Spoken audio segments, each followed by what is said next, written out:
Doa dan hafalan Arif membawa menuju Mekah. Di sebuah panti asuhan sederhana di pinggiran kota, tinggal seorang anak bernama Arif. Usianya baru 10 tahun, tapi hidup sudah mengajarkannya banyak tentang kehilangan. Ayahnya telah lama meninggal, dan ibunya, entah di mana, tak pernah ada kabar. Setiap malam, saat anak-anak lain tertidur, Arif sering duduk diam di teras panti, menatap langit. Di sana, ia memandangi bintang sambil berdoa dalam hati. Ia tak meminta mainan, tak minta pakaian baru. Ia hanya ingin satu hal, pergi ke Tanah Suci, melihat Ka'bah yang sering disebut ustaznya dalam cerita. Namun Arif tahu, keinginan itu terlalu besar bagi anak sepertinya. Ia bahkan tak tahu dari mana uang makan besok akan datang. Tapi harapan itu ia genggam erat, lebih kuat dari rasa lapar, lebih dalam dari rasa rindu. Suatu siang, setelah mengaji, Arif mendengar pengumuman dari Ustadz Panti.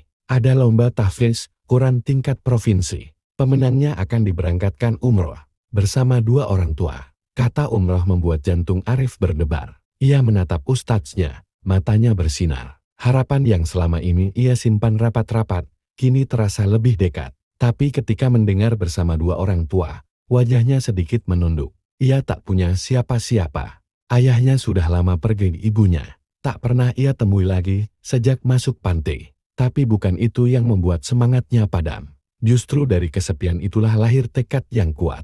Arif memantapkan hati. Aku akan ikut lomba itu. Aku akan hafal Al-Quran. Aku ingin ke Baitullah. Meski sendiri, aku akan berangkat, membawa 2 ayah dan harapan ibu. Dengan langkah ringan tapi niat yang besar, ia mulai menapaki jalan yang tak mudah menghafal 30 juz Al-Quran. Dengan hati yang penuh kerinduan pada Tuhan, Arif memulai hafalannya dengan semangat yang menyala. Setiap pagi sebelum sekolah, dan setiap malam setelah salat, ia duduk di pojok musola kecil panti. Al-Quran terbuka di hadapannya, tangannya menggenggam, bibirnya bergetar, tapi ayat-ayat itu terasa begitu sulit dihafal. Setiap kali ia mengulang 1 halaman, hanya sebagian kecil yang melekat. Besoknya, semuanya seperti hilang begitu saja. Ia mulai cemas. Kenapa hafalanku lemah, ya Allah? Padahal aku sungguh-sungguh. Malam itu, Arif tidak langsung tidur. Ia menangis diam-diam dalam sujud panjang. Ya Allah, aku tidak tahu bagaimana caranya. Tapi aku ingin ke rumahmu. Aku ingin menghafal kitabmu. Tolong aku. Tak ada yang tahu betapa besar harapannya. Tak ada yang melihat air matanya yang jatuh di sajadah. Tapi langit melihat. Dan Arif tetap bertahan. Ia tak menyerah. Hari demi hari ia terus berusaha. Meski lambat, ia tetap menghafal. Hafalan yang tadinya hanya 1 ayat sehari, kini mulai menjadi 2, lalu 3. Ia mulai percaya doa yang tulus akan selalu menemukan jalan. Di tengah perjuangannya menghafal, Arif tak pernah melupakan satu hal, berbagi. Setiap kali ia menjajakan kue buatan panti ke warga sekitar, ia selalu menyisihkan beberapa bungkus untuk orang-orang yang tidak mampu. Untuk ibu, gratis ya, semoga sehat selalu, ucapnya sambil tersenyum pada nenek tua di tepi jalan. Tak banyak yang tahu bahwa dari tangan kecilnya, Arif menyebar kebaikan yang tulus. Ia tak pernah berharap balasan, hanya ingin membuat orang lain merasa senang, meski dirinya masih menanggung rindu dan kekurangan. Entah bagaimana, sejak saat itu, hafalannya mulai berubah. Ayat-ayat Al-Quran terasa lebih mudah masuk ke dalam hati. Ia mulai bisa menghafal 1 halaman dalam sehari, bahkan 2. Ustaz di panti sampai heran. Subhanallah, hafalanmu makin kuat, Arif. Ada apa gerangan? Arif hanya tersenyum. Ia tahu jawabannya bukan karena dirinya pintar, tapi mungkin ini adalah hadiah dari Allah atas doa-doanya, dan mungkin juga karena sedekah kecil yang ia lakukan dengan hati ikhlas. Waktu berlalu. Tak terasa 6 bulan, sudah Arif berjalan di jalan hafalan. Dari anak yang dulu kesulitan mengingat 1 ayat, kini ia bisa melantunkan lembar demi lembar dengan lancar. Setiap hari adalah perjuangan, tapi juga kemenangan kecil.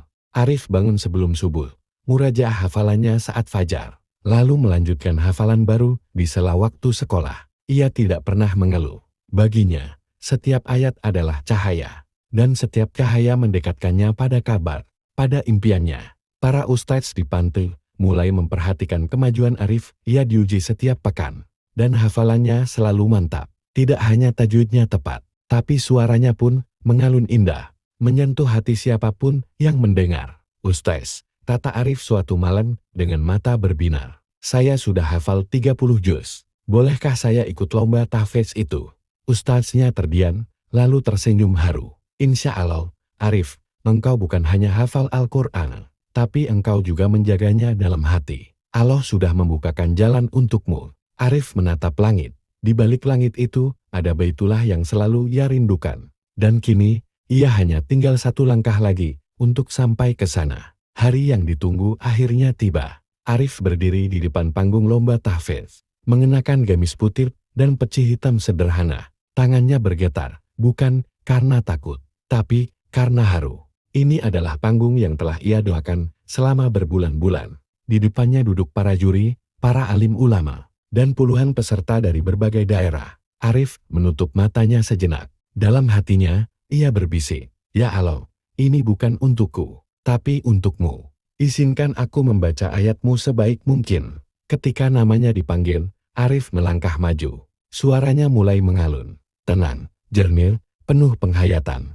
Setiap ayat ia lafalkan seolah berasal dari hatinya langsung, bukan sekadar hafalan di kepala. Penonton meneteskan air mata. Salah satu juri pun tampak terdiam lama. Di akhir sesi, Arif menyelesaikan 30 juz dengan sempurna. Tidak ada yang luput, tidak ada kesalahan. Beberapa hari kemudian, pengumuman datang. Nama Arif disebut sebagai juara pertama lomba tahfidz nasional. Ia mendapatkan hadiah umroh bukan hanya untuk dirinya, tetapi juga untuk dua orang tuanya. Arif tersenyum, tapi air matanya pun jatuh. "Ayah sudah tiada, dan ibu. Aku tak tahu di mana engkau berada, tapi aku yakin doaku akan sampai ke kalian berdua." Arif berdiri memandangi tiket umroh yang baru saja diterimanya. Namanya tertera di sana, lengkap bersama dua kursi lainnya. "Untuk kedua orang tua peserta," kata panitia sambil tersenyum. Seketika, senyuman Arif memudar. Hatinya terasa sesar.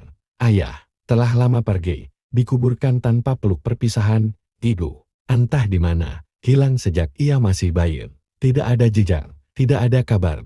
Di tengah sorak gembira para peserta lain yang merayakan bersama orang tua mereka, Arif duduk sendiri di pojok ruangan. Tiket itu ia genggam erat.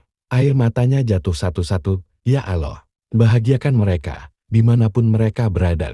Jika ayah di sisimu, limpahkan ampunan untuknya. Dan jika ibu masih di dunia, pertemukan aku dengannya, walau hanya sebentar." Ustaz Panti datang menghampiri dan memeluknya. "Arif, engkau tidak sendiri.